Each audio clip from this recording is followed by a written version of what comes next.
welcome all to the Snail Trail 4x4 podcast. If you like going off-roading in Toyotas, wrenching on Toyotas, camping in Toyotas, and maybe even poking a little bit of fun at Toyotas, and of course hearing about how fantastically amazing APRS is with Toyotas, then this is the podcast for you. That's right, ladies and germs. My name is Tyler, and this is episode 432.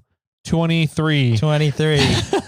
My dyslexia. That's all that was. That's right. It was 423 here. You lost track of counting the episodes once you've no longer been editing them. Pretty much. Yeah.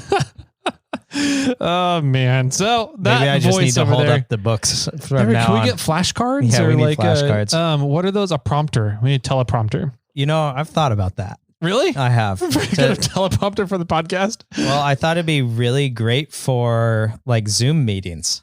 Oh, yeah. Because then you're looking at the camera instead of like looking off at a funky angle. Yeah. Those are for different purposes. But anyways, Hi, everybody. I'm Jimmy Jet. This is Jimmy. Welcome to the show. How buddy. are you doing today? I'm doing well. Thanks for asking, Tyler. How are you doing? Oh, I'm doing pretty good. Good. Yeah. Glad to hear. It took me a while to follow all that for a second. Yep. Things are going well. Really well. Scarily well. A lot of big things coming up on the Morphlate side of the stuff. So. Yes. You guys have been cranking. I saw some things came in early. That's exciting. The PSI Pros ended up coming in about a week early. Well, I guess technically they were supposed to be in like at the beginning of July. Okay. But production went long. And so from all the shipping logistics and everything, once they left the factory, we were looking at August 10th, roughly.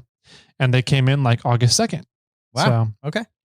We were able to start getting all those rocking and rolling and moving. And it's like the floodgates just opened. And I'm a little worried about if we're going to be able to keep up with all the demand right now. Well, hopefully it stays going for you, but in a way, once the pre-sale is done, things will probably slow a little bit down. It's weird to say this as a business. I hope so. But sure. Growing is great, but growing too quickly when you're not ready for it can be really bad on a business. So, we're working on it. The fun things are coming, not just from that aspect, but there's a lot of really fun things in the pipeline that I think we'll be able to announce at the end of this month of what's coming up here. Excellent. So that's exciting. Yeah, we'll be able to do that, and some other big infrastructure things are coming as well. So big fun things. Another warehouse. We might need one. Oh, we'll be getting. We'll be looking at that. Anyways, fun stuff. We just keep it rocking and rolling. And if group will buy on winches. That's what I wanted to get to real quick. Okay, let's do it. I finally got all the details. We're all set, ready to go. I just need the invoice from Super Winch, which they claim they're getting to me today. So once I have that, then winches will officially be in processing, getting shipped, and we'll have a solid ETA.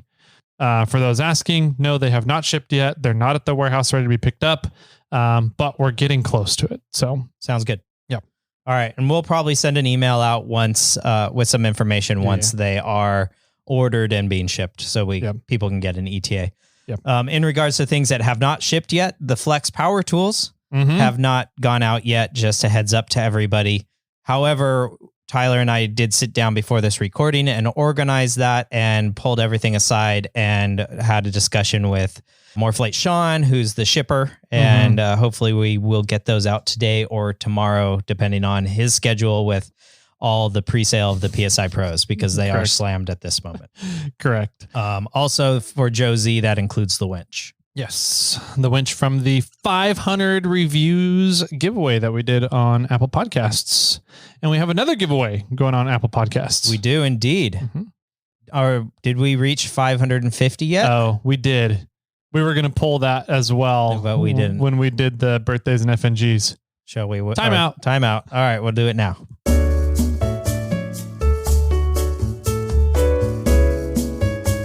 Hey everybody, we're back. Welcome back. I hope you guys enjoyed that music. I'm a little sad and disappointed, and I'm slightly debating on redrawing. Nobody would know if we actually did Nobody redraw. would know. No one would know. No one will know. No one will know. Why are you upset? I think we just pulled. We did a random number generator. Yeah. 1 through 550. Correct. Because we're doing a swag pack at every 50 reviews. And we got number 453. And who is that? And what was the review?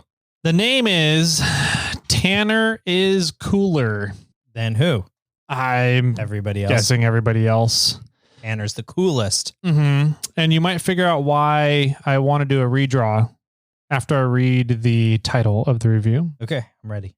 An awesome podcast that needs more rovers. Ooh. Redraw. Redraw? Okay, I'm glad we're in agreement here. Do we have anybody that disagrees with that? Oh, nobody raised their hand. Nobody said anything. Okay. Oh, wait. Was that? I heard Donnie yell. Oh, but the phone's ringing. Yeah. Hold on. Voicemail incoming. Yeah. It says, I considered giving a 4-star, but thought I would let it slide this time. Great podcast. If you like anything off-roading, I will say it needs more rover content. Winky face. Thanks, Tyler, for helping with the radius arm questions about my rover. Hoping to get to Rovicon this year with it for the first time. Recommend this podcast to everybody. And so that review, actually, we haven't read this review yet. That was in February this year. Cool. So it looks like he's trying to get on Rovicon this year. Yeah, which is very soon. That is very soon. I have a bunch of wood rounds I need to make. Yeah, it's well, it might be this upcoming weekend. Really? Donnie has not said anything to me. Okay. I don't know. I gave him the mugs. Okay. I haven't given him the wood rounds. So anyways, Mr. Tanner is Cooler. Get in contact with us. We have a swag pack for you, man. Thanks for submitting a review on the iTunes over there, Apple Podcasts. Sweet. And that goes a really long ways. Yeah. Goes a long ways to helping us out, get into other people's ear holes. And the more ear holes we get into, the more cool stuff we get to do, like group buys and giveaways and all this other fun stuff that we do for you guys. So. Like the 750 review giveaway, which is with Yokohama tires, which is pretty much any tire set of your choice that you want. So yeah, super excited to be working with Yokohama tires. And we just did a little mini group buy at Moreflate on Yokohama tires. You did indeed. So pretty much the Moreflate managers all decided they wanted new tires. And so Yokohama let us do a little mini group buy, and all of the Moreflate managers are going to be on 40-inch Yokohama tires here very soon. That's nuts.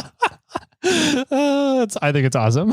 Yeah, they're all going to have larger tires than I have. Wow. Yeah. Cool. Well, good for them. I'll still outwheel them. I think you will. Well, I don't know about, as long as Ozzy doesn't break a shock again, then you'll probably still outwheel him. Yeah. Or if he's on all 4 shocks, then he'll outwheel me. Yeah. Sounds good. All right. Well, what else do we have going for updates? Do we want to read some reviews?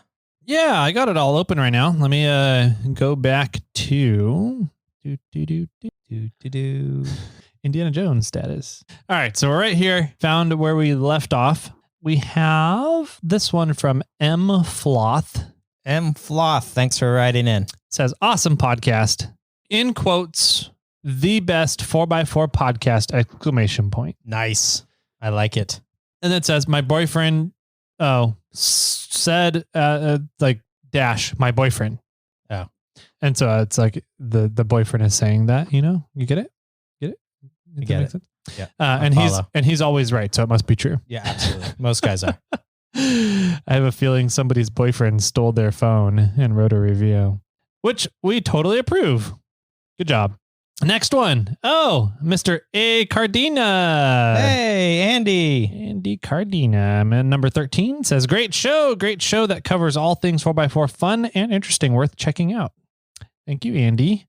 I'm looking forward to hanging out down at Hammers again. And we'll do 2 more. Okay, let's do it. Oh no, another Rover one? No. Oh, okay. I read the next one. Okay. This one's from Project Turconop. Okay. Do that one again. Projector Conop. Great podcast. Life got in the way, and I'm over a year behind episode 169. These guys are really winching and pushing hard to get those reviews. Good work. Looking forward to catching up these next few months. And then this last one for today, we got a 3 out of 5 stars. Oh, okay. And it's from Eileen. It says, old crotchety lady? ? Old crotchety lady? Really? That's all the review is. Did we call somebody an old crotchety lady at some point? I don't know. I don't remember. I don't remember. I think they have the wrong podcast. Maybe. They're listening to the Snail Trail podcast. Our other podcast is the one that maybe. Yeah. The Snail Trail podcast that talks about old crotchety ladies. I did give a Snail Trail 4x4 sticker to somebody the other day, and they said, how did you know I don't wear panties? They said that? Yeah. That's funny. Yeah, we could not stop laughing. The assistant and I were just like, oh my gosh, I could not believe you just said that. It wasn't your dad, was it? No, it was a lady. It was not my mom either. Oh, that's awesome. It was a lady at Monk's. That's amazing. Yeah. Did they know about the podcast or anything, or? Yeah. Okay. I just don't know if they knew I did YouTube and they knew I did podcast, or I do podcasting. You don't know if they knew the name though? I don't think they knew the name. That's amazing. I love it. I'm really glad you used that name for the name of your YouTube channel. Me too. I had a bunch of people when I started. They're like, "Oh, your name's so awesome. It's like you stuck one to the man. You snuck it by." And I was like, kind of. Nice. It's like the Morphlate single tire inflators. Yeah. I won't explain that one. It's like moose knuckles. Moose knuckles. Yeah, exactly. Right. Which is our giveaway last month. Yep. Had a fun interview with Kyle over there as well. So that was on Monday. If you guys haven't listened to it, go ahead and check it out. We are probably going to be doing a group buy though. Yes. So because I want some. Yeah, exactly. I want some jowls for myself. So yeah, we're going to be doing a group buy most likely. I've had a couple people reach out already. So I'm creating a list. I don't think I've replied to anybody yet, but I am creating a list. So I think the group buy is on. We're going to be doing it. So go ahead and send us your orders, what you're looking to get. There are a lot of options with Moose Knuckle because of all the different color variations that there are. Correct. Yes. So if you want something, please be extremely clear about what you want. If you are not extremely clear, I will order you whatever fits within that category of what you order. You're going to get the pink and gold. If you ask for a gold one, you're going to get an all gold one or a pink and gold one. Yes. So Which is what I'm going to order. Exactly. So yeah, make sure that you guys are very explicit, very clear about what you want to order when placing and getting in touch with us about the order. We'll figure out prices from Kyle and get back to you guys on what kind of discounts that he'll want to do for the group buy. So, sweet. Let's see. I like it. We got this month's giveaway.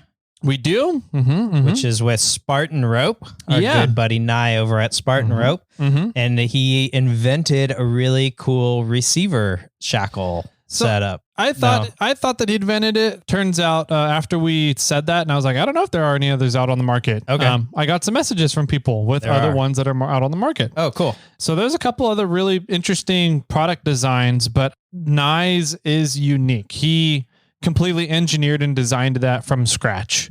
So it does look different. It functions similarly to how other ones out there are, except for one. One of them is really unique, and I haven't figured out how I feel about it yet. Okay. But Nye's is fantastic. He does destructive braking on him. He sent me the stats of it. I should have that pulled up. We'll get it pulled up for next episode. But yeah, Nye from Spartan Rope has the Spartan Rope soft shackle receiver hitch. And it's designed so you don't have to use an anchor shackle or bow shackle or D-shackle on your rigging system anymore. You can just hook up your soft shackle directly to your receiver hitch, and you're not going to cut your soft shackle. It's not going to have any sharp edges on it that are going to be bad for soft shackles. So it's kind of like, it's almost like the jowls from Moose Knuckle, where it's helping to eliminate extra stuff in your rigging. So you have a simpler system and less things to go wrong, which is pretty cool. Yeah, absolutely. Yep. So we got 2 of those and 2 soft shackles to go with them from Spartan Ropes this month. Excellent. You know what we forgot? We forgot to announce the winner for the Moose Knuckle giveaway. Oh, true. So we could, we'll switch up the orders here a little bit. We'll bounce back and forth. Okay, we'll do some magic. Yeah. Some Harry Potter stuff to the audio. Or I'll just leave it as is. Okay. Our winner for Moose Knuckle, the Moose Knuckle giveaway, which is, God, what is that over there? We have a Mohawk receiver. We have 2 jowls. 2 jowls. We got the XL, which is that's the traditional Moose Knuckle style. And then a bow shackle. Bow shackle. That's right. With their tether pin on it. So yeah, exactly.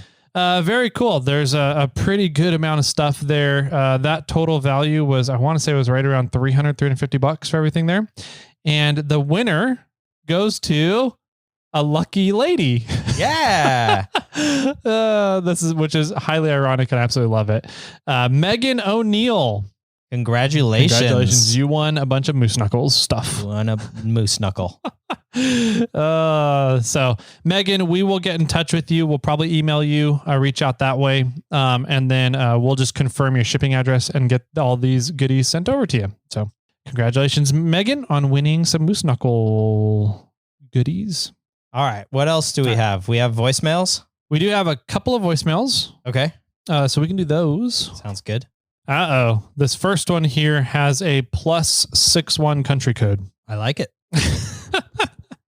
So let's see who this funny sounding person is. Yeah, g'day. So Aussie, he's nearly lost his accent, but he did all right. It's pretty close. Few things have changed with the cars, but we are still a Nazi state. But great podcast. Good to hear. See ya. Wait. I only understood the start and the end of that.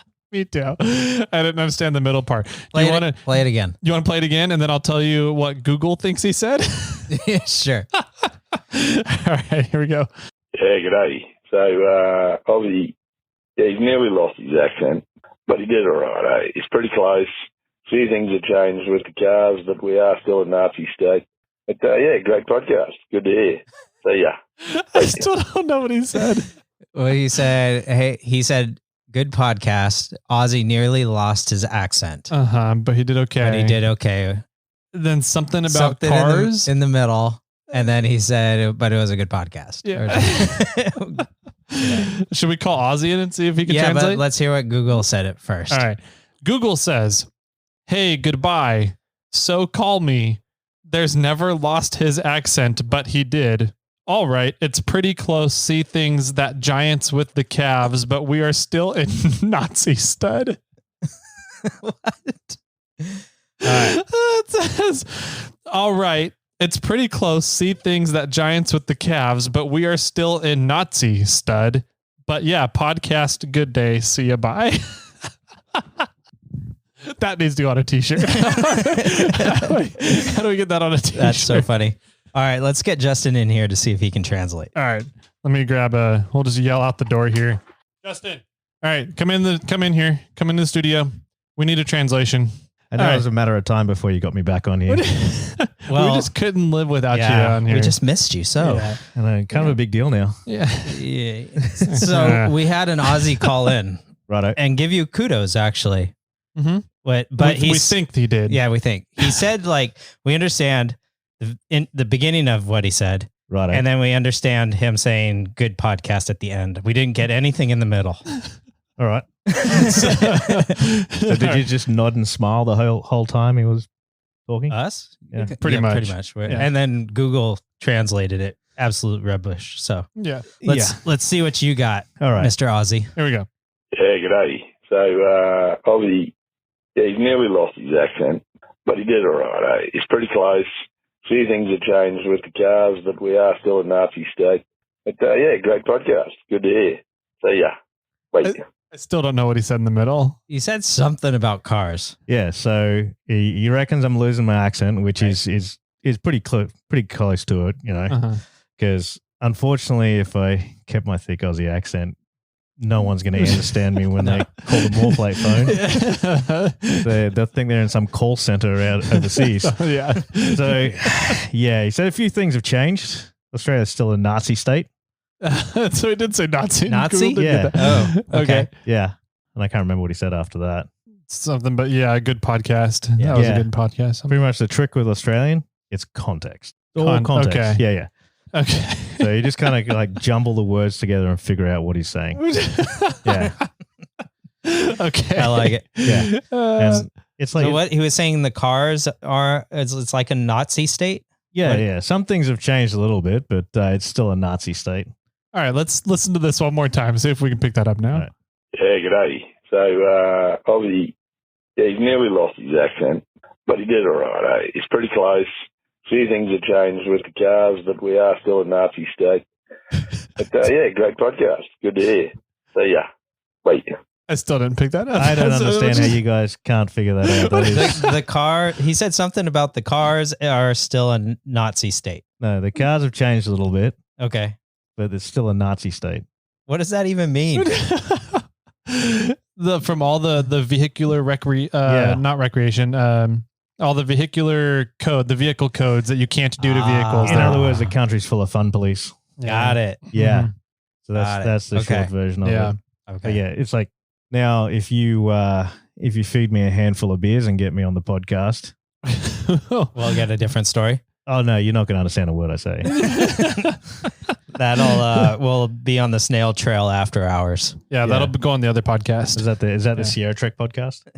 Maybe. Yeah. I'm okay with that. There you Okay. go.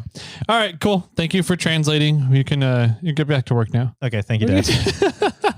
Who was that? That's what I want to know. I have no clue who that. Yeah. There's no name. Yeah. No name on it. So If you guys call in, at least say who you are. I Yeah. mean, or stay anonymous if you really want to be. Yeah. I guess. But but thank you for calling. That was fun. Yeah. Definitely needed a translation there. we could start a new segment on the podcast. Translations with Ozzy. No, that'll really go to his head. Jeez. All right. Next voicemail here is, I don't think this one has a name either.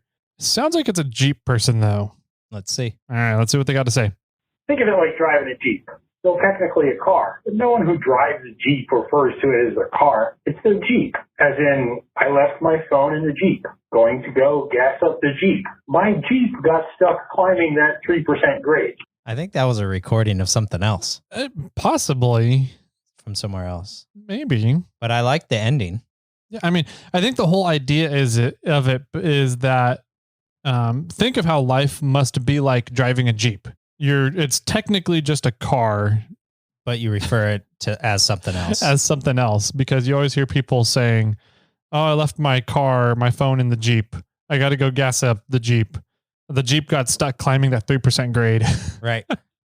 So the most common Jeep phrases out there. So, Absolutely. yeah. Yeah. I think but a lot of people refer off-roading as jeeping. I know. It's really annoying. I agree. I yelled at my cousin one time for that exact thing. He's Yeah. like, "Let's go jeeping." I'm like, "I guess I'm staying here. Yeah, I guess I'm stuck. I don't own a Jeep. I can't go jeeping." Mm-hmm. That's also why you can't go run Barrett Lake anymore. Agreed. Yeah. Yep. It's too bad. Yeah. I'm going to deface that sign. You deface it. Just put a sticker of a Toyota mini truck and Just put a bunch of snail trails over it. All right. Well, those are voicemails. Yeah. Thanks for calling in. Mm-hmm. Those were fun voicemails, especially the Aussie gentleman. Thank you. That was hilarious. Funny stuff. So we also have a gift or a package or something got sent to us. Yeah, this is a random box. I'm kind of worried about opening it on the podcast. We decided to do it, but we don't know who it's from. We don't know where it's from. It's from a third-party shipping company, and it says it is to Jimmy Black and Tyler Larson. Yep. At the Morphlate warehouse. Yeah.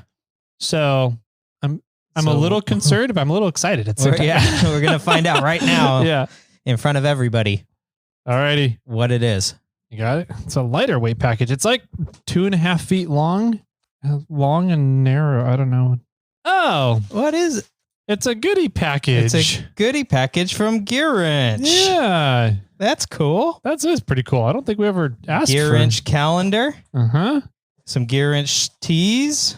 A bunch of them. Yeah. 4 of them? Maybe we have to put 4 hats. swag packs. Ooh, those are nice hats Those too. are nice hats. I like that. A banner, which is going to go up.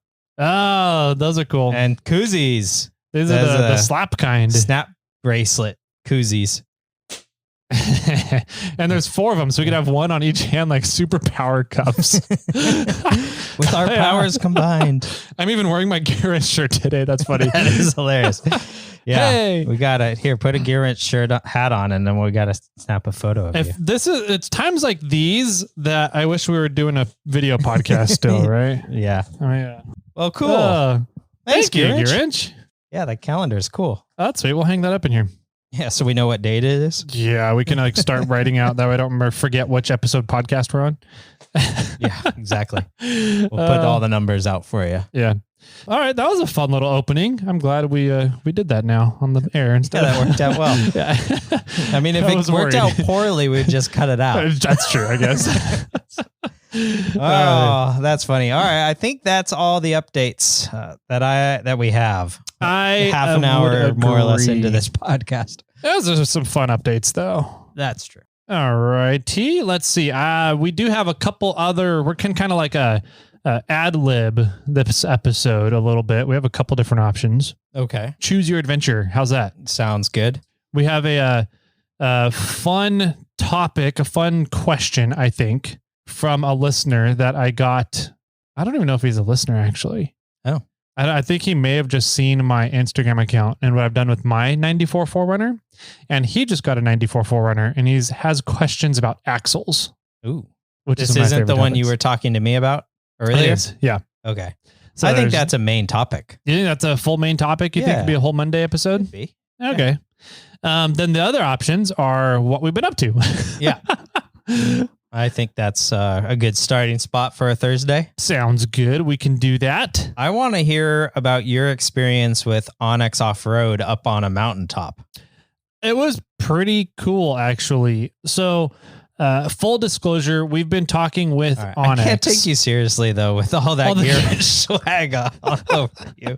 I feel so powerful, though. I feel like I'm a Power Ranger or something. All right, I'll take some of it off. He's trying to figure out life right now. There, is that better for you? Yeah, that's better. A little better? These are nice hats. They are really nice If I hats. wear like hats, those are nice. this. So I only wear hats to do my hair. To cover your hair. No, to do my hair. Oh. So when I get out of the shower, I kind of like put my hair up in the front and then I put a hat on so that it dries that way and it's out of my position face. you like. Yes. And then I only ever wear hats when I'm out wheeling or camping. Right. Mhm. But I try and keep those 2 hats separate Sure. or 2 Understood. categories of hats separate. So I've got dirty hats and clean hats so I can do my hair and everything. And my clean hat collection ends up around the house everywhere. Yeah. Because my hair will be dry when I'm in the kitchen or when I'm walking through the living room. I'll take off the anyways. So I could always use more clean hats. Where are we going to that? Onyx Offroad. Onyx Offroad. On a mountaintop. Yeah. So we've, full disclosure, we've been chatting with Onyx for a couple months now.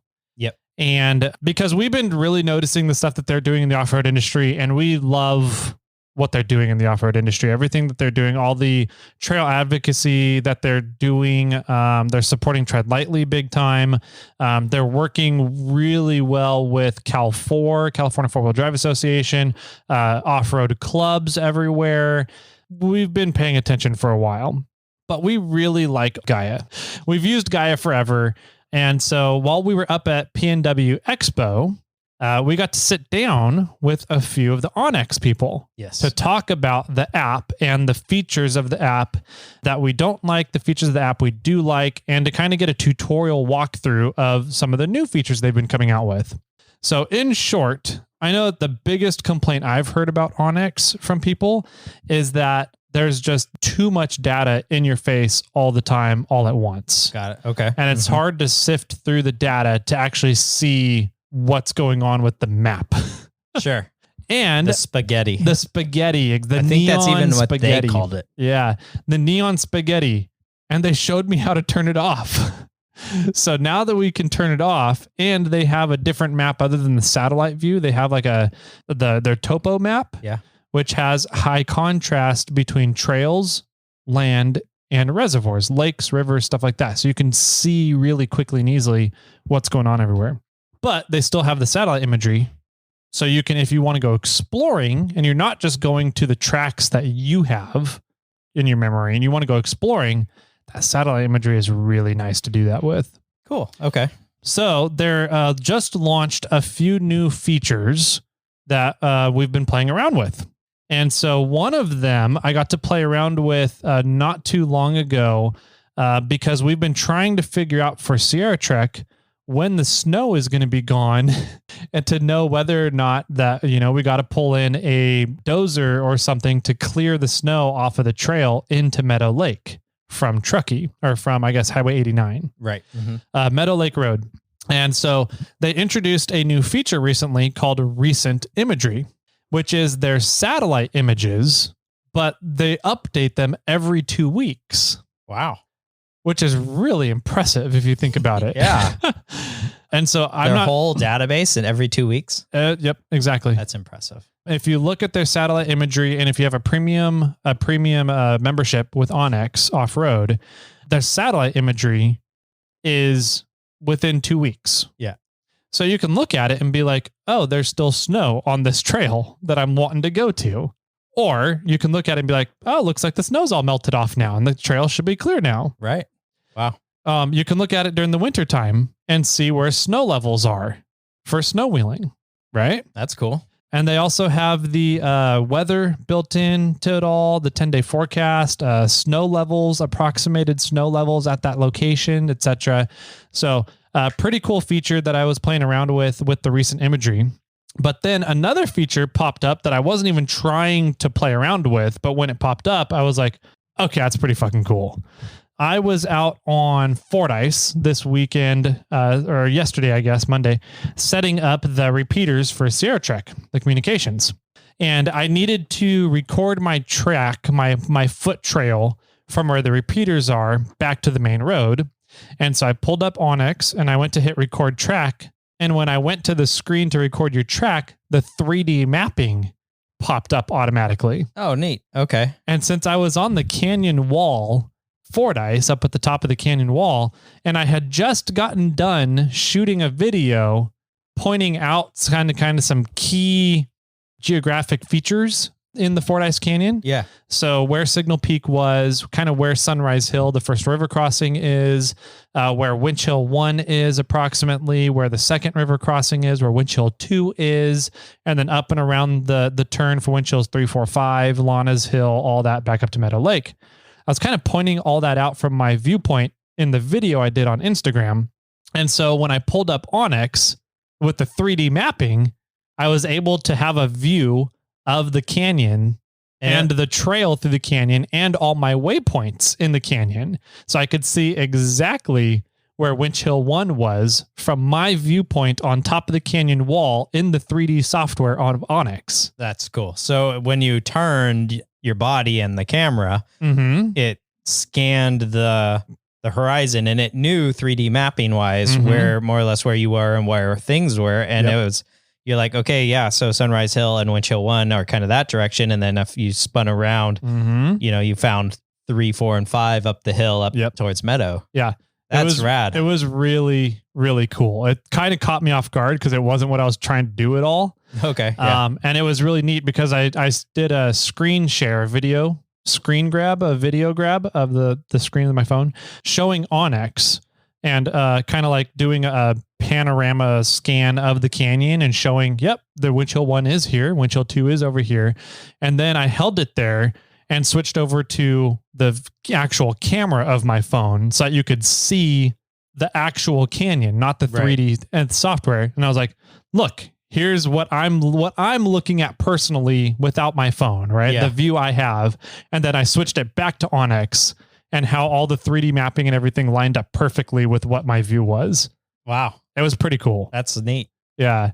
That might end up becoming one of my new favorite features to play around with. Well, sure. Yeah. I mean, and it sounds pretty cool to be able to just be out in the middle of nowhere. Well, somewhere that you had service in this case. But then you could get an idea of how the trail runs or where it is and what the directions of key features on the trail or locations on that trail are. I think that's really neat. Yeah, it was pretty cool. So another feature that is neat to see them come out with for exploring and off-road mapping software. Yeah. So. I did download Onyx the other day, and I highlighted the area of, and I downloaded the Cal 4 Onyx maps for Sierra Trek. Mm-hmm. And then I highlighted the area for Signal Peak and Rubicon Trail, or excuse me, the Fordyce Trail, and turned those as offline maps. So I downloaded that area as an offline map. So when I'm out on the trail this upcoming weekend, I can track myself as I'm driving along it and see where I'm at and see how far objects are and or locations, key points of interest are. And yeah, I think it'll be a good learning curve for me or a good test run for me because I've been a user for so long. I do want to try to start using Onyx and get an understanding of the differences between the softwares and test it out. So I'm going to be testing it out this weekend. Cool. The one thing that I noticed that Onyx does that Gaia does not, and it may be intentional, I'm not sure. Gaia refuses to work with the off-road industry. So like anytime you ask them questions or anything, they hoard customer service. They don't get back to anybody ever. But when you download maps offline with Onyx, it automatically downloads the satellite imagery of that area, the topo map imagery of that area, and kind of the combined topo satellite map, right? Okay. So there's 3 different maps that it downloads. Oh, cool. For whatever area you select to download offline, which is actually a really good feature for off-roaders or anybody looking to explore the outdoors. Yeah. Because if you only download, say on Gaia and you go to, and you're running the US Forest Service 2016 map on Gaia, and that's the part that you download, that doesn't necessarily show you where clearings are and where actual rivers are and creeks that are within the past 2 weeks where they are. So if you're out exploring somewhere, you're more likely to be able to see the features in the land that may or may not cause you problems or be landmarks that you need to pay attention to. You can see those in Onyx where you won't be able to see them in Gaia. Oh, that's cool. Yeah. So kind of a cool feature that they include with their offline mapping that I was playing around with too. Oh, sweet.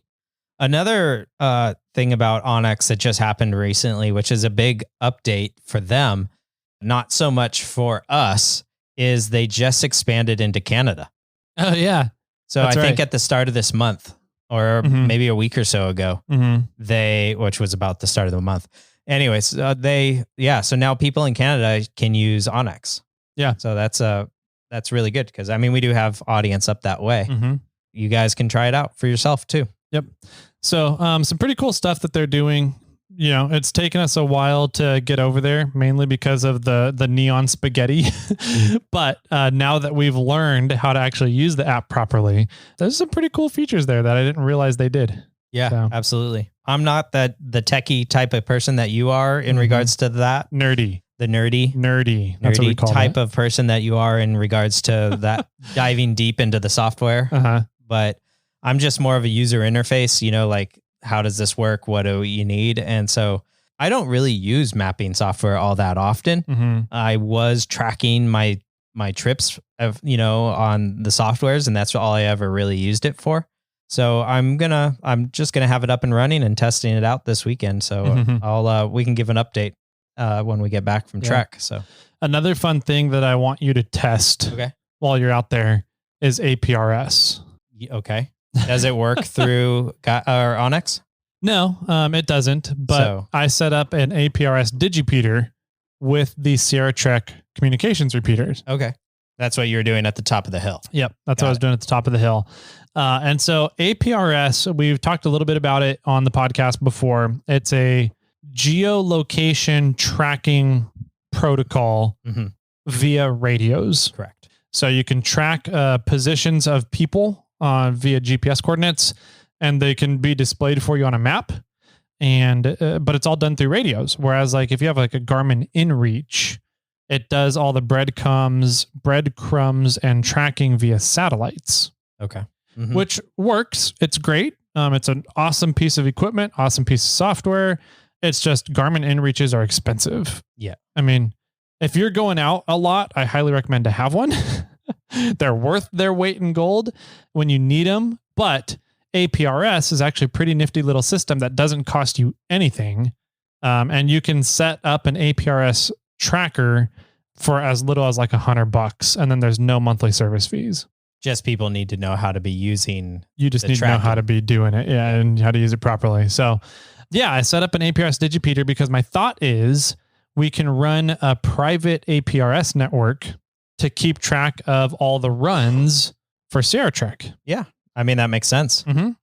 And that way we don't have to all constantly be calling out to the trail crews and being like, hey, where are you guys at now? Where are you guys at now? Where are you guys at now? Kind of updates throughout the day. We can just look at the map and see visually where they're at on the trail and what progress they're making. I wanted to play around with that, but I wasn't sure how the APRS signals were going to really work in that terrain. And so I set up the APRS digipeater to just run on the normal APRS network. And I got way more signals than I thought I was going to get. Okay. I was up at Fordyce, which is half an hour from Truckee, maybe 35 minutes. Yeah. Roughly that from Truckee, up Highway 80, past Yuba Gap, up near Donner kind of area, Donner Summit area. And I was getting signals, picking up signals from Red Bluff. Holy cow. And Redding, above Redding. Okay. And Walnut Creek. You need to turn your power down. That's receiving. Yeah. Well, you need to turn your receiving power down. I need to get a shittier antenna. Yeah. An attenuator on the antenna. Gee. Yeah. So I'm picking up signals from as far north as above Redding. That's crazy. That's 2 hours driving on a highway. 2.5. Yeah. From there, easily 2.5, 3 hours. Right. From Sacramento, yeah, 2. As maybe. the bird flies, though, it's probably a 2 hour shot. Yeah, maybe 3 hours on the highways driving there. I didn't look at as the crow flies, what is the distance straight line to it? But yeah, as far north as Red Bluff and above Redding, as far west as Walnut Creek in the Bay Area. Bay Area. And then as far south as the other side of El Dorado National Forest, I was getting signals from Pollock Pines. Wow. That's impressive. Yeah. So I was like, okay, I think it just stopped at the California-Nevada border. Yeah, pretty much. Yeah. Nothing goes in between there. Right. So, yeah, so I was impressed. I was like, wow, okay. APRS signals are actually work better than I was anticipating. And so I turned down the power on the digipeater to just a 5-watt transmission signal.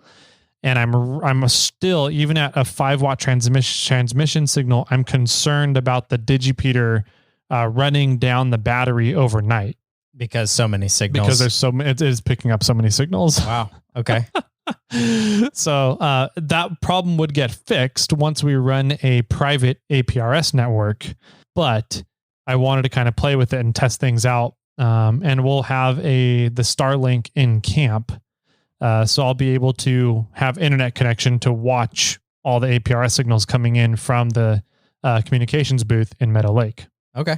Well, cool. Well, since I'm part of the river run on Saturday, I'll set the radio up to do APRS or whatever private signal you set it to. I don't know which way you're going to go. And then, you can, I don't know if I'm going to be gunner or somewhere in the middle, but you'll have eyes on me for sure. Yep. So I think it'll be fun playing around with APRS. And if it works out really well with this setup, I essentially got another one of those Bluetooth radios to set it all up the way I want it to run, and then tested turning it on without connecting to my phone at all. Okay. And it maintains all the settings that it shut off with. Oh, nice. Okay. So until you connect your phone again and change the settings through the app, it'll maintain all the settings. So I think that's going to work out fairly well to run an APRS network at King of the Hammers. Nice. Yeah. And then you just need to have the vehicles run APRS. Then all or the are you going to put need those in vehicles? Well, that I think would be the ideal thing, is get more of those Bluetooth radios and just bolt them into the race cars. And they all will be running a slightly different ID on them so that I can keep track of the cars that have those on them. Neat. And I think if we're getting the signal we're getting on Fordyce, I'm pretty sure that we will be able to cover the lake bed really well for pretty much everywhere except maybe Spooners and Outer Limits. Right. Mm-hmm. Yeah. Some of those that are behind some of the mountains. Yeah. I think there'll be a shadow area. Yeah. But wow, that's impressive. Yeah, so it was really cool. That kind of blew me away while I was up there too. I ended up spending an extra, I think, half an hour up there just watching the APRS signals come in because I was not what I was planning on, what I thought was going to happen.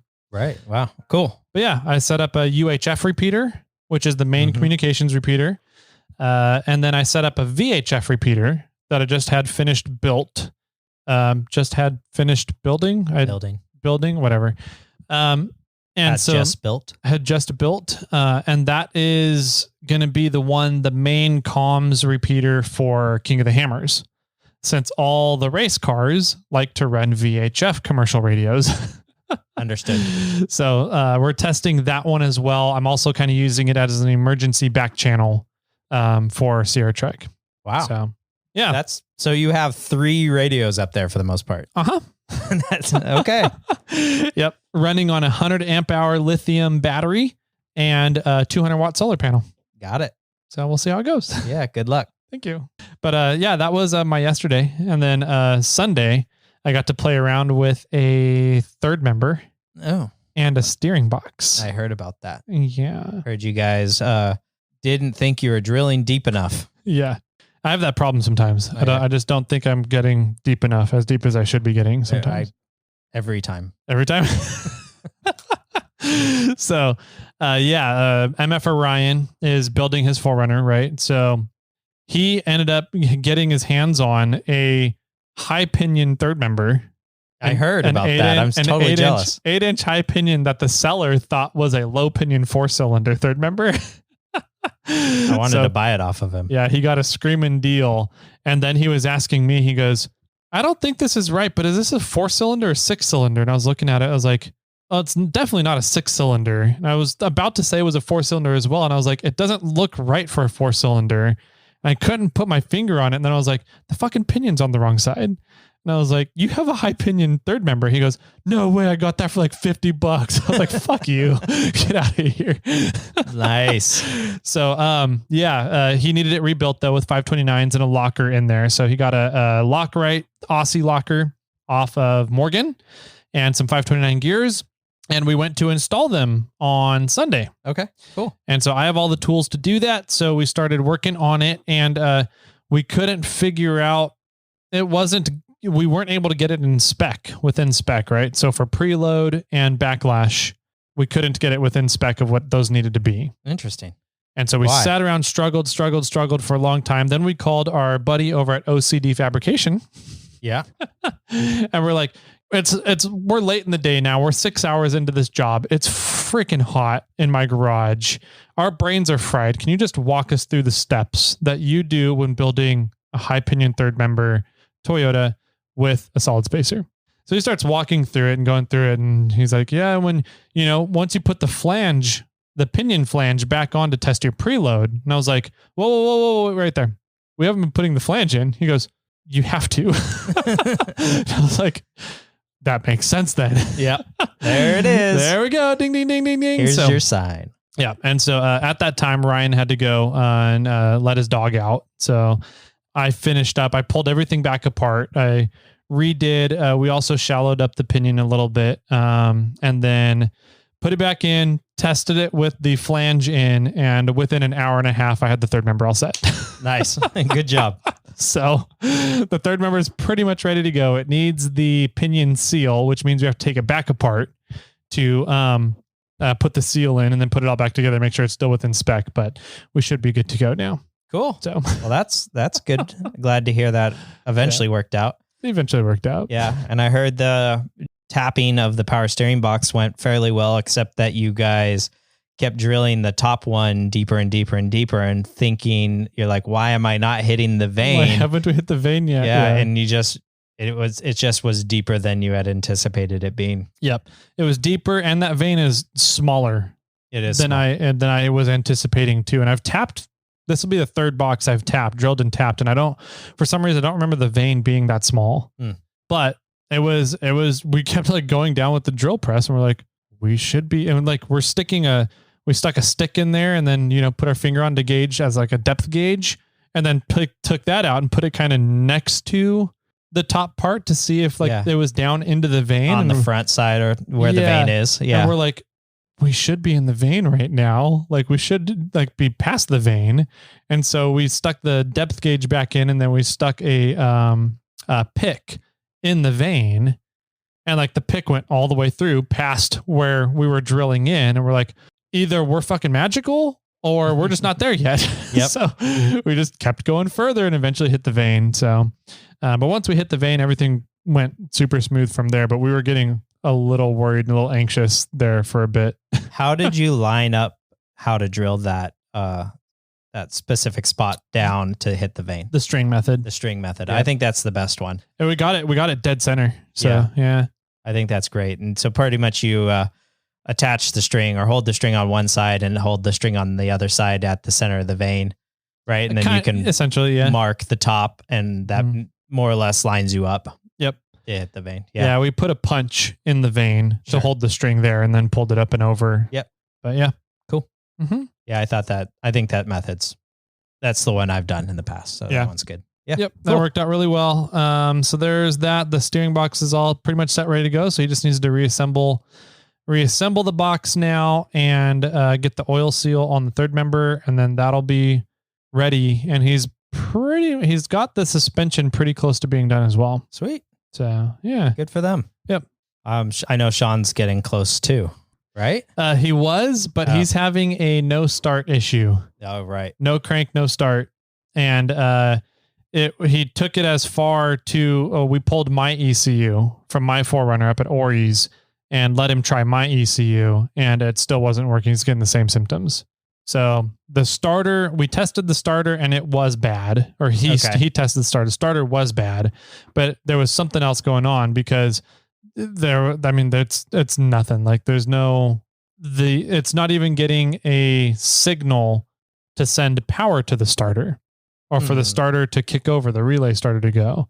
So I don't know. I think personally that it's something in his wiring harness that got botched up. Okay. But I know that the guy that did his wiring harness does a ton of harnesses, specifically for the 3-4 swap. And nobody's really had that many issues with his harnesses in the past. Yeah. So I don't know. Interesting. If you want to follow along, I think what's his Instagram handle? MF Sean. MF 4x4 Sean or 4x4 Sean. Yeah. 4x4 like Sean MF. Yeah. He's been every once in a while, he'll post something up on Instagram talking about his little dilemma. Yeah. Yeah. That's too bad. Yep. I know that's once he starts up, he's pretty much driving. He's pretty much there. Yeah. He just needs to get it start. So nice. Yeah. What were you up to?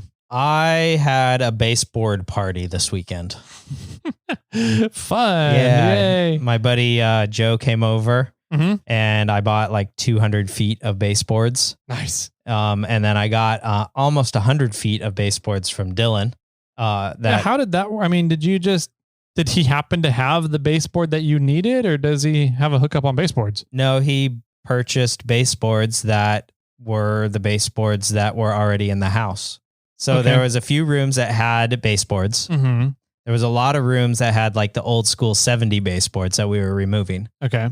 And the ones that Dylan purchased were pretty much identical to the ones that were already installed. So he just happened to purchase them for his own house and ended up not using them? He bought them for his own house, and then I think his lady said, I don't want these. And so he had a bunch of leftover baseboards. Uh-huh. And so he reached out to me and he said, I've got these, you want them? And I said, sure. Uh-huh. And they already matched the baseboards that were there. So then we just figured, well, we'll just continue to do these baseboards. Yeah. And so the upstairs took 200 some odd feet of baseboards, and the downstairs needed like 66 more feet of baseboards. Gotcha. And so the ones that I got from Dylan, we used downstairs. The ones that I bought went upstairs. Dylan's were ever so slightly different. On the very top, they were slightly thicker than the ones that were in there. So, but that only two places that we were connecting the baseboards to at the start and the finish, it kind of shows. And I just used some more putty to kind of smooth it out, taper it down. Yeah, no, who the hell is ever, besides when you're installing them, that's the only time that you're looking at baseboards. So, I didn't even bring it up to the assistant until I said, how does everything look? And she's like, wow, they look fantastic. This is great. And then I pointed it out and she's like, oh, well, I didn't even notice the first time. And I was like, and we'll putty them and make them smoother. Yeah. But it was fun. I mean, we had a little bit of a learning curve, which we got over fairly quickly. And just, a lot of this to start took us a while, because we needed to figure out communications between how long things are, what cuts need to be made, and how we wanted to do the endings at doorways, and just, all the little things that you need to figure out when you're starting. But once we got that all kind of organized and figured out, we started cranking away. Yeah. We also started in the master closet, the walk-in closet, which I thought was smart, because if we fuck up in there, who the hell's going to notice it? True. And so we got a lot of we did a lot. I mean, there was 12 cuts, I think, in the master closet. Wow. Yeah. Alone in the closet. Wow. Yeah. Cause there's some like venting that goes from upstairs to downstairs, and the chimney for the downstairs goes up through the master closet. So there's a cutout for that. So there's some weird things. So we got a lot of we got our feet under us after doing the master closet. So then when we went to the master bedroom, it was like, oh, this is a piece of cake. You know? But it was funny because it took us as long to do the master closet as it did for the master bedroom. But we got, I don't even know, 3 or 4 times more baseboards laid down. But, it's just, there was almost the exact number of corners needed to be cut in both rooms. So it was kind of funny. But it all went well. We were able to get done. We were able to finish everything that could be finished. Okay. Which was nice. We didn't fill the nail holes or do any of the sanding or painting. We just tacked them all in and just set them all up. There was my office, the upstairs hallway, and the guest bedroom. We couldn't complete because they were getting the hardwood floors refinished. So we couldn't put the baseboards down because the flooring needed to be worked on. So that is in process right now. And I think, which happened to work out well, because this entire week, we're not allowed to go upstairs. Okay. because they're redoing the flooring. Yeah. Because the flooring's getting redone, and it's right at the top of the stairs. The hallway starts. And so all those rooms can't be done, which works well for me going to Sierra Trek this weekend because I couldn't go upstairs anyway. There's a lot to do downstairs still, but there's still a few things to button up. So now with those done, and once the baseboards are in upstairs fully, it's like blinds and some touch up, and nice. The upstairs is pretty much done, with the exception of the bathrooms. Yeah. So downstairs is almost done, but we just really need to be painting, and that's about it for downstairs. Nice. So we're coming up to the point where we're getting really close. This upcoming Monday, I'm going to be doing tile with a guy that does tile, and so we're going to tile the bathroom, the guest bathroom, or the mini assistant's bathroom. With this gentleman who's been doing tile his entire life, and he's a friend of the family. So is he a tiler? No, he's not. I did sort of slur my word there. He's a tiler. Yeah. Yes. He's a tiler. Sure. Whatever. Okay. So in a day or two, that room will be tiled, and then all it needs is paint. So nice. Then it becomes a lot of little things, right? It's like these rooms are finishing up pretty quick, but there's a lot of touch up. There's a lot we got to make sure all the lights are in correctly. All the ceiling fans are in, which a lot of them are going in. We need to put the fart fan in the bathroom because there isn't one. I've never heard of them called as fart fans. Oh, yeah. That's funny. Okay. There's just a lot of little things after that. Yeah. So I think our goal pretty much is mid to end September. I think we're going to try to move in. Nice. Yeah. So are you going around and putting sticky notes on all the little things that need touch-ups and need finishing? Blue paint. Blue paint. Gotcha. Or painter's tape. Okay. Yeah. Not blue paint. Blue painter's tape on some scuffs we see in the wall or something that needs to be fixed up. We just sort of Mainly for painting, we just putting the painter's tape on the wall to mark a spot.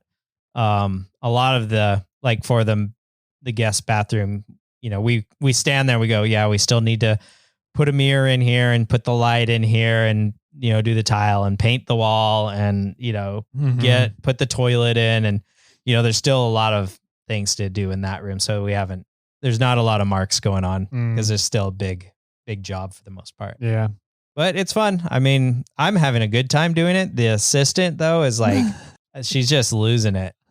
She's having a tough time. There's, you know, I think as a guy, we care, but we don't care about the decisions as much. And the women do. So, you know, she'll come up to me and be like, what do you think about this? And I'm like, I think it's fine. She's like, no, we need to change it. I'm like, well, what do you want to change it to? Yeah.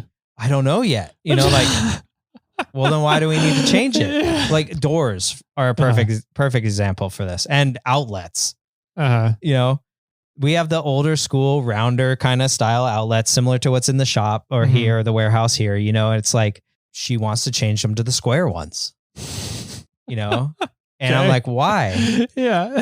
Who the hell looks at outlets and go, oh, you got those older school round ones. You peasants. Right? I'm like, I'm all for upgrading the ones that are like off white to white because the white is what we're doing. But why do we need to upgrade all of the outlets in the entire house to the square version? Yeah. It doesn't make sense to me. No. You know, and it's like, do we really need to do that? Do we have to do it now? Yeah. Is this a thing that we have to get done now? Like, I understand now is a little easier because there's not stuff in the rooms. Yeah. You know, and like doors, like she wants to change. We had the old flat one panel or no panel doors. And, you know, she's like, I want to get some of these panel doors. I'm like, which ones do you want to get? I don't know. I'm like, okay, well, I'm fine with just repainting these and hanging these again. You know, and changing out the door handles so that they're all the same instead of like nickel, brass, and brushed bronze or whatever that was throughout the house. But no, it's not as easy as that. You know, we had to have fancier doors. And, you know, we had to go decide on what doors that we wanted. And I'm looking at them like, if you want panels in the doors, I'm good with whatever you choose because I'm fine with builder grade flat standard doors. So pick whatever you want. And then you know, and then it comes down to her going, I don't know which one I want. You know, I like this style or this style. I'm like, well, I like that style. And she's like, I thought you didn't care. I'm like, well, if you're going to make a choice, if you need help making a choice, I like that style. She's like, I like that style too. Like, well, then why don't we get that style? But the secretary is, I don't know if we've just figured out how to work together, but like when it comes to making decisions about the house, I will usually say, I want something to function this way. I don't really care how it looks. I want it to function this way. And then there was quite a few things early on where she was like, okay, well, here's some options. Which one do you like that looks better? And I'll purposefully choose the one that looks the worst. And she'll be like, that looks like garbage. I'm like, you asked me. And so I've got her, I don't want to say trained her to not ask you. She just doesn't ask me anymore about how things look. I'll just be like, I want it to function like this. Yeah. Pretty much from then on out. I want the door to swing open. Yeah, that's my criteria. I don't care what it looks like. I've sort of been doing that to some extent, but not as in that scope. But I've been choosing a lot of 70s style stuff. You know, when we were choosing ceiling fans, I was like, dude, like this really ornate one that's in brass looks badass. And she's like, that's straight from the 70s. I'm like, 70s is coming back. We get that in a few years. We're going to be like the most popular kids on the block. And she's like, no, we're not doing that. And then I keep choosing like 70s style stuff. Oh, that's funny. Yeah. And maybe she's getting to that point, but she still includes me in the conversation. And to me, like to some extent, it doesn't matter that much to me. Yeah. And I think that's where men and women differ. And there's some of them I just don't get. You know, it's like, are you thinking people are going to come in our house and judge us because we did not install square plugs on the outlets? I'm going to now. I'm going to come in and make comments about it. You know, I'm just like, I just don't get it. Yeah. It's like we have to now outlet the entire house because you want square ones where we might only have to put outlets in half of the house because they're just not a similar color. Yeah.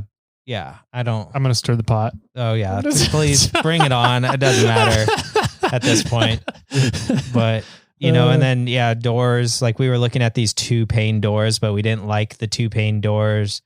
The solid core 2-pane door and the hollow core 2-pane doors did not look similar, which I didn't understand that either. It's like, why do you make two, like if I wanted a solid core 2-pane door, you should make it look like the hollow core 2-pane door so that when I buy a door for like a closet, I can buy a hollow they core. look the same. Yeah. Like, and then buy a door for the, you know, the bedroom. I buy the solid core. Why? Yeah. Like, why are they different looking? Yeah. But they're like similar, but they're not the same.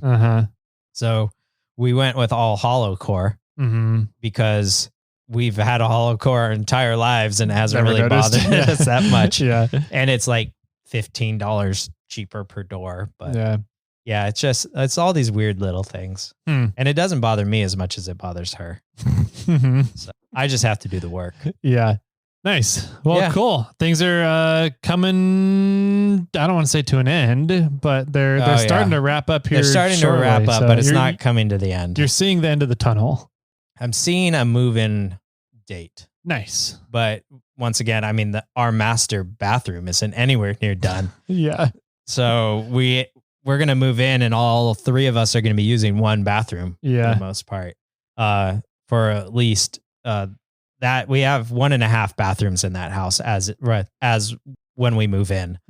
But so we have a shower and a bathtub in one combo shower bath in one of them, but the downstairs just has another toilet. So we can, you know, if 2 people need to go to the bathroom at the same time, there is that option available upstairs or downstairs. Yep. And then you can just go outside.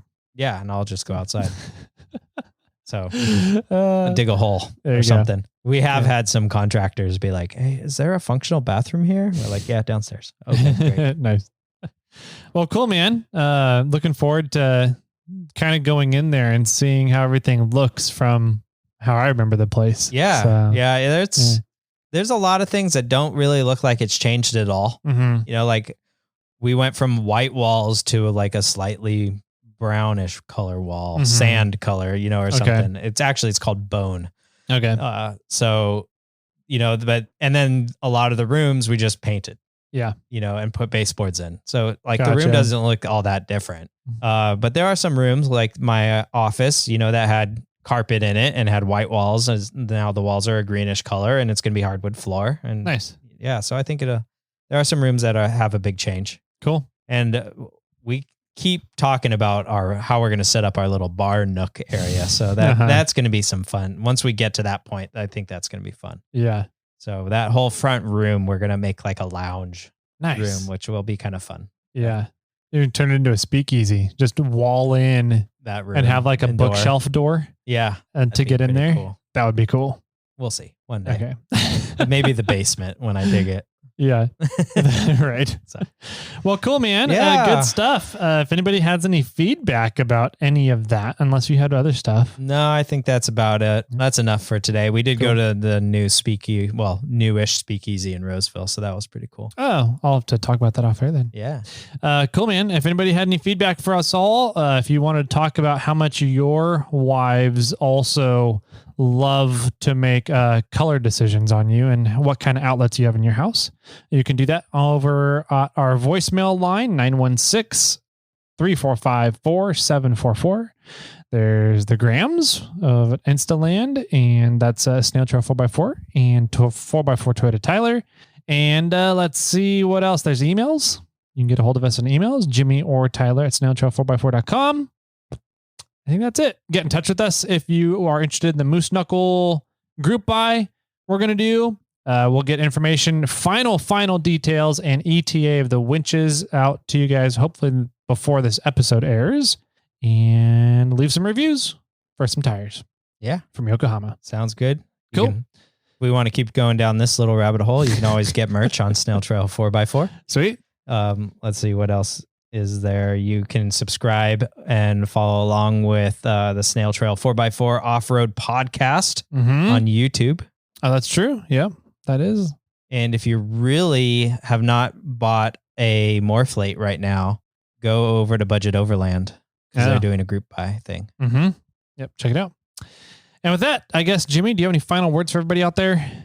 Sometimes I just want to choose a random color and paint the wall without telling the assistant. You will get a divorce. And with that, my friends, keep crawling.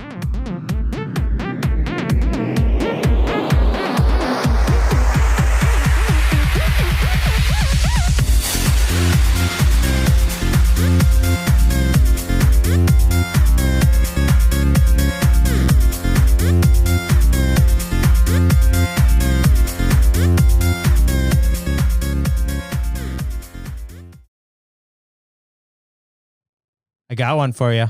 I'm ready. Are you sure? No. No, you're never ready. What did the girl say to her fingers? I don't know. What did she say to her fingers, Jimmy? Or should I change this to a boy? Would that be better for you? Maybe. What did the boy say to his fingers? Okay. That does put my mind in a different mindset. So, what did the boy say to his fingers? I still don't know. I'm counting on you. Yeah, so that would have been even worse as a girl too. So